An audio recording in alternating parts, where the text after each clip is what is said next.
Okay. அதாவது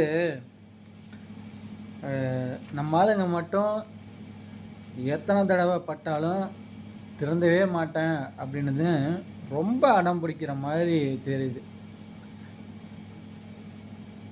நான் திரும்ப திரும்ப சொல்கிறேன், சரியா?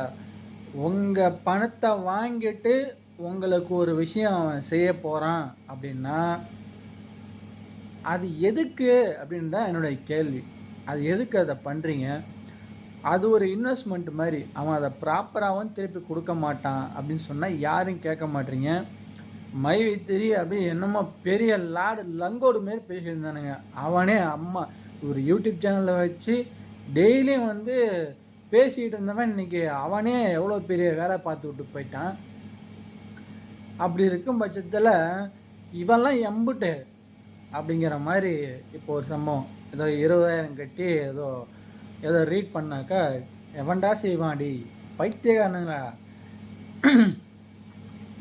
எவன்டா கொடுப்பான் அந்த மாதிரி? ஏன்னா எல்லாம் கொஞ்சமாவது அதாவது மண்டையில் இருக்குமா இல்லை இருக்காதா, அதுதான் எனக்கு தெரிய மாட்டேங்குது. இன்னும் நிறையா வந்து நடந்துட்டு இருக்கலாம். இன்றைக்கி கூட இந்த நிமிஷம் கூட உங்ககிட்ட இந்த வீடியோ பார்க்கும்போது கூட எவனாவது ஒருத்தவங்கக்கிட்ட இதை பற்றி பேசிகிட்டு இருக்கலாம். அந்த மாதிரி நாய்களுக்கு கண்டிப்பாக வந்து செருப்படி எடுத்து அடித்து வெளியே துரத்தி விட்ருங்க. கைத்து மேலே அடி வச்சு நாய் அடிக்கிறமே அடித்து அனுப்பிச்சி விட்ருங்க, சரியா? அப்படி உங்களுக்கு முடியல அப்படின்னா அவன் பணத்தை உங்களுக்காக கட்ட வச்சு திறமை இருந்தால் அதை பண்ணுங்க. நீ வேணால் அதை சொல்லி பாருங்கள். அவன் உங்களுக்குன்னு ₹1 பண்ணவே மாட்டான். ஆனால் அம்மா சம்பாதிச்சம்மான்ல ஒரு 20,000 தானே, ஒரு 10,000 தானே, அதை உங்களுக்காக அதில் ஒரு 10,000 கொடுங்க சார், நான் அடுத்த மாதம் அதுலேருந்து வர ஏர்னிங்ஸை வச்சு கொடுத்தாருன்னு சொல்லி பாருங்கள். அவன் ஒத்துக்கவே மாட்டான். ஏன்னா திருட்டு பையன் அவன்.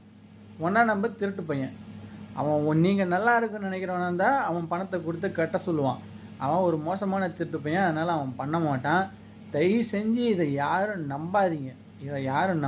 இப்படி ஒன்று கிடையவே கிடையாது. அது சாத்தியமே இல்லை. புரியுதுங்களா?